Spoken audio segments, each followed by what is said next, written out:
আব্বা, একটু আস্তে করুন, খুব ব্যথা লাগছে, আমি কাপা গলায় বললাম। আব্বা থিমে গেলেন এক মুহূর্তের জন্য। তার মুখে চিন্তার ছাপ, কণ্ঠে কোমলতা। বৌমা, ভয় পেও না, কাজটা একটু কঠিন, কিন্তু এটা শেষ হলেই তোমার ব্যথা কমে যাবে। আমি চুপচাপ রইলাম। চোখের কোণে জল জমে উঠল। জানতাম আব্বা আমাকে সাহায্য করার চেষ্টা করছেন, কিন্তু তবুও কষ্টটা যেন মনটাকে ছুঁয়ে যাচ্ছিল। তো বন্ধুরা, আমি এখন আপনাদের শুরু থেকে সম্পূর্ণ সত্য ঘটনাটি জানাবো। তার জন্য আপনাদের ভিডিওটি না টেনে সম্পূর্ণ দেখতে হবে, তা না হলে কিছুই বুঝতে পারবেন না। বন্ধুরা, আমার নাম ঈশিতা, আমার বয়স ২৪ বছর। আমার শ্বশুরের নাম খোকন। আমার বিয়ে হয়েছে মাত্র ৫ মাস হলো। বিয়ের কিছুদিন পরেই আমার স্বামী ব্যবসার কাজে দেশের বাইরে চলে গেলেন ১ মাসের জন্য। তারপর থেকে বাড়িতে রয়ে গেলাম শুধু আমি আর আমার শ্বশুর। আমরা দুজন। আমার শাশুড়ি মারা গেছেন প্রায় ৬ বছর আগে। তারপর থেকে শ্বশুর আর বিয়ে করেননি। বাড়িটা শান্ত, নিঃশব্দ। কিন্তু সেই নীরবতার মধ্যেও যেন একটা অজানা অনুভূতি লুকিয়েছিল। আমার স্বামী যখন বিদেশে গেলেন, আমি একদম ভেঙে পড়েছিলাম। ভেবেছিলাম বিয়ের পর প্রথমবার এতদিন তাকে দেখতে পাব না। এই শূন্যতাটা যেন সহ্য হচ্ছিল না। দিনের বেলাতেও মন খারাপ লাগত, রাতে একা ঘুমোতে পারতাম না। সেদিন সন্ধ্যায় ঘরের আলো নিভিয়ে শুয়েছিলাম। চোখের কোণে জল জমে আছে, বুকের ভেতরটা ভারী লাগছে। ঠিক তখনই দরজার কাছে পায়ের শব্দ শুনলাম। ধীরে ধীরে দরজাটা খুলে গেল। আমি চমকে উঠলাম। দেখলাম শ্বশুর আব্বা দাঁড়িয়ে আছেন, হাতে ১ গ্লাস পানি আর একটা ছোট ওষুধের প্যাকেট নিয়ে। নরম স্বরে বললেন, বৌমা, তুমি খাওনি কিছু? সারাদিন কিছু মুখে দাওনি? আমি চোখ মুছে বললাম, না আব্বা, খিদে লাগছে না।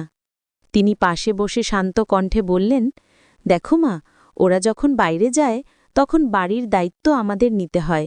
তুমি মন খারাপ করো না, আমি আছি, তোমার যত্নের কোনো কমতি হবে না। তার কণ্ঠে এক ধরনের অদ্ভুত মমতা ছিল। তখন আমি একটা জিনিস খুব স্পষ্টভাবে লক্ষ্য করলাম। বিয়ের পর এতদিন হয়ে গেলেও আমার শ্বশুর কখনো এভাবে আমার সঙ্গে কথা বলেননি। তিনি সাধারণত খুব চুপচাপ মানুষ, নিজের কাজে ব্যস্ত থাকতেন, আমার সঙ্গে প্রায় কথা বলতেন না বললেই চলে।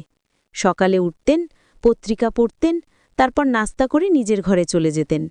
আমি চেষ্টা করতাম সাধারণভাবে কথা বলতে, কিন্তু তিনি শুধু ছোট ছোট উত্তর দিতেন, হ্যাঁ, না, ঠিক আছে, এর বেশি কিছু না। অথচ সেদিন যেন তিনি একেবারে অন্য রকম হয়ে গেলেন। তার চোখে ছিল এক ধরনের কোমলতা, কণ্ঠে অচেনা উষ্ণতা। সেই মুহূর্তে মনে হচ্ছিল যেন তিনি অনেকটা বদলে গেছেন। আমি অবাক হয়ে তাকিয়েছিলাম তার দিকে। ভাবছিলাম, এই মানুষটা এতদিন এত নির্লিপ্ত ছিলেন, হঠাৎ আজ কেন এত যত্নশীল হয়ে উঠলেন? তার কথাগুলো শুনে ভালো লাগছিল, কিন্তু মনটা অদ্ভুত এক অস্থিরতায় ভরে যাচ্ছিল, যেন কোনো অজানা কিছু ঘটতে যাচ্ছি, যার আভাস তখনই টের পাচ্ছিলাম, কিন্তু ঠিক বোঝার মতো করে ধরতে পারছিলাম না। বাড়ির নীরব পরিবেশের ভেতর যেন এক অদ্ভুত নিঃশব্দ চাপা উত্তেজনা ঘুরপাক খাচ্ছিল। ওই রাতের পর থেকে সবকিছু যেন ধীরে ধীরে বদলে যেতে লাগল। শ্বশুর আব্বা আগের মতো নির্লিপ্ত থাকতেন না। সকালে ঘুম থেকে উঠলে জিজ্ঞাসা করতেন, বৌমা, ঘুম হয়েছে? দুপুরে খেতে বসলে নিজে হাতে ভাত তুলে দিতেন, এইটা নাও মা, একটু বেশি খাও। তার এই আচরণে প্রথমে অবাক হতাম, তারপর ধীরে ধীরে অভ্যস্ত হয়ে গেলাম। কিন্তু মনের ভেতর একটা প্রশ্ন ঘুরে বেড়াত, এই হঠাৎ পরিবর্তনের কারণটা কি? পরের দিন বিকেলে বৃষ্টি পড়ছিল। আমি বারান্দায় বসে আকাশের দিকে তাকিয়েছিলাম। হালকা ঠান্ডা হাওয়ায় চুলগুলো এলোমেলো হয়ে যাচ্ছিল। ঠিক তখনই পেছন থেকে ধীরে ধীরে একটা চাদর এসে জড়িয়ে গেল আমার কাঁধে। আমি চমকে তাকালাম, দেখি শ্বশুর আব্বা দাঁড়িয়ে আছেন। বললেন, ঠান্ডা লাগবে বৌমা, ভিজে যেও না। তার কণ্ঠটা নরম, কিন্তু সেই নরমতার ভিতরেও যেন কিছু একটা ছিল, যেটা বোঝা যায় না, তবুও অনুভব করা যায়। আমি কিচ্ছু বলিনি, শুধু মাথা নিচু করে বসে রইলাম। বাইরে বৃষ্টি ঝরছিল, আর ভেতরে যেন অজানা কিছু গড়ে উঠছিল, যেটা হয়তো বলা যায় না, কিন্তু যেটা অনুভব করা বন্ধ করা যায় না। সেই দিনটার পর থেকে শ্বশুর আব্বার আচরণ আরও অদ্ভুত হতে লাগল। আগে তিনি শুধু প্রয়োজনের কথাই বলতেন, এখন প্রায়ই আমার আশেপাশে থাকতেন। কখনো রান্নাঘরে এসে জিজ্ঞেস করতেন, বৌমা কিছু লাগবে? আবার কখনো বিকেলে দরজার কাছে দাঁড়িয়ে দেখতেন আমি কি করছি। তার দৃষ্টিতে এক ধরনের গভীরতা ছিল, যা আগে কখনো টের পাইনি।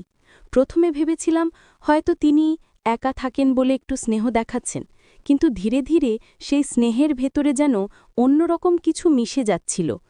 রাতে ঘুমাতে গেলে দরজার ওপাশে পায়ের শব্দ শুনতাম, মৃদু কিন্তু স্পষ্ট। মনে হতো কেউ যেন দরজার কাছেই দাঁড়িয়ে আছে, নিঃশব্দে। একদিন রাতে হঠাৎ ঘুম ভেঙে গেল। দেখি দরজার নিচ দিয়ে হালকা আলো আসছে।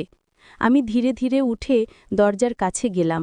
কাঁপা হাতে দরজাটা সামান্য ফাঁক করতেই দেখি আব্বা বসে আছেন সোফায়, আমার ঘরের দিকেই তাকিয়ে। আলোটা তার মুখে পড়ছিল, চোখ দুটো গভীর, চিন্তামগ্ন। আমার বুক ধকধক করতে লাগল। দরজাটা আস্তে করে বন্ধ করে দিলাম। সেই রাতটার পর আমি আর স্বাভাবিক থাকতে পারিনি। সব কিছুতেই যেন রহস্য, অজানা এক অস্বস্তি। মনে হচ্ছিল এই বাড়ির নীরবতার মধ্যে কিছু একটা ঘটছে, যা আমি দেখতে পাচ্ছি না, কিন্তু টের পাচ্ছি প্রতি মুহূর্তে।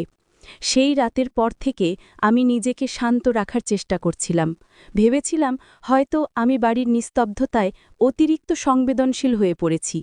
কিন্তু যতই সময় যাচ্ছিল ততই বিষয়গুলো অদ্ভুত হয়ে উঠছিল।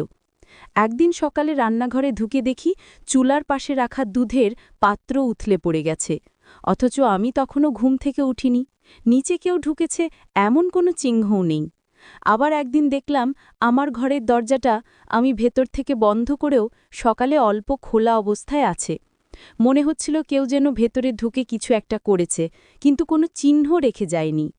শ্বশুরাব্বা তখনও আগের মতো শান্ত ও স্বাভাবিক আচরণ করছেন। তিনি মাঝে মাঝে আমাকে বলতেন, বৌমা তোমার মুখে ক্লান্তি দেখি কেন, ঘুম হয় না নাকি? আমি শুধু হাসতাম, কিন্তু ভিতরে ভিতরে ভয়টা বাড়ছিল। তারপর একদিন সন্ধ্যায় আমি একা বসেছিলাম ড্রয়িং রুমে। হঠাৎ ওপরতলা ঘর থেকে একটা মৃদু শব্দ এলো, যেন কেউ ধীরে ধীরে হাঁটছে। আমি চমকে উঠলাম, ভাবলাম হয়তো আব্বা, কিন্তু বাইরে তাকিয়ে দেখি তিনি বারান্দায় বসে খবরের কাগজ পড়ছেন। তখন আমার বুক ধকধক করতে লাগল। আমি ধীরে ধীরে সিঁড়ি বেয়ে ওপরে উঠলাম। বাতাসে এক অদ্ভুত গন্ধ, পুরনো কাপড় আর ধুলোর গন্ধ। ঘরের দরজাটা সামান্য খোলা ছিল। দরজাটা ঠেলে ভেতরে ঢুকতেই দেখলাম সেই দিনটার পর থেকে বাড়িটা অদ্ভুতভাবে ভারী হয়ে উঠেছিল। কোনো কারণ ছাড়াই যেন বাতাসে চাপা একটা অস্বস্তি লেগে থাকত। দিনের বেলায় সব স্বাভাবিক মনে হলেও রাত হলে যেন চারদিকের নীরবতা ভেঙে অদ্ভুত সব শব্দ শোনা যেত। এক রাতে আমি ঘুমাতে যাচ্ছিলাম। হঠাৎ বাইরের করিডোর থেকে শব্দ পেলাম, কারো ধীরে হাঁটার শব্দ, তারপর থেমে যাওয়া। আমি ভেবেছিলাম হয়তো শ্বশুর আব্বা, কিন্তু কিছুক্ষণ পর আবার শুনলাম এবার শব্দটা আমার ঘরের জানালার দিক থেকে। বুক ধকধক করতে লাগল। আমি উঠে দরজার পাশে দাঁড়ালাম, মনোযোগ দিয়ে শুনতে লাগলাম। এবার একেবারে পরিষ্কার শুনতে পেলাম কেউ যেন নিঃশব্দে আমার নাম ডাকছে, ঈশিতা। আমি হতবাক। গলা শুনে মনে হলো খুব পরিচিত, কিন্তু ঠিক বুঝতে পারছিলাম না কার। দরজাটা খোলার সাহস হচ্ছিল না, পুরো শরীর কাঁপছিল ভয়ে। পরদিন সকালে আব্বাকে জিজ্ঞেস করলাম, রাতে আপনি কি আমার ঘরের পাশে ছিলেন? তিনি অবাক হয়ে বললেন, না তো, আমি তো সারা রাত আমার ঘরেই ছিলাম। তুমি কিছু শুনেছিলে নাকি? আমি কিছু বলিনি, শুধু মাথা নেড়ে চলে গেলাম, কিন্তু মনের ভেতরে একটা ঝড় বইছিল। রাতে শোনা সেই কণ্ঠটা কার? এরপর থেকে প্রতিদিন রাতে কিছু না কিছু ঘটতে লাগল।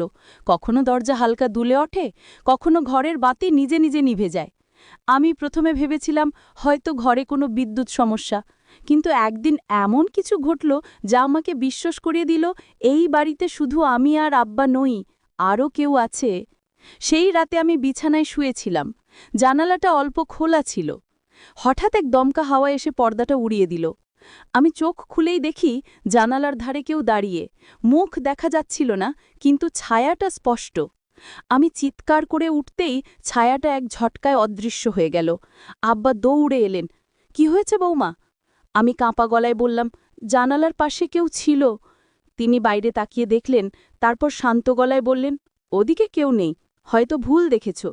কিন্তু আমি জানতাম আমি ভুল দেখিনি, সেই ছায়াটা বাস্তব ছিল। সেই রাতের ঘটনাটা আমাকে একদম ভিতর থেকে নাড়িয়ে দিয়েছিল।